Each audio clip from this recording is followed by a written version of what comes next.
بسم اللہ الرحمن الرحیم۔ بسا اوقات بچہ پانی میں ہاتھ ڈال لیتا ہے تو کیا اس پانی سے وضو کرنا جائز ہے یا نہیں؟ تو اس کو یاد رکھے کہ بچے کا پانی میں ہاتھ ڈالنے سے پانی ناپاک نہیں ہوتا، وہ پاک ہی ہوتا ہے۔ ہاں، اگر آپ کو معلوم ہو جائے کہ بچے کے ہاتھ پر گندگی لگی ہوئی تھی یا کوئی نجاست لگی ہوئی تھی تو اگر وہ ہاتھ پانی میں ڈال دیا تو اس سے تو پانی ناپاک ہو جائے گا، اس سے وضو کرنا جائز نہیں ہے۔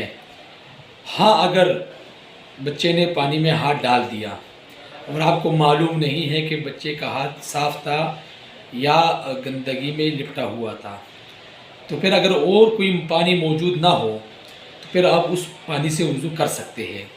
ہاں، اگر اور پانی موجود ہے اس کے علاوہ تو پھر اس پانی کو چھوڑ دیں، بچے کے ہاتھ ڈالے ہوئے پانی کو، اور صاف پانی میں اس سے وضو آپ کر سکتے ہیں۔ لیکن اگر اور پانی موجود نہیں ہے اور آپ کو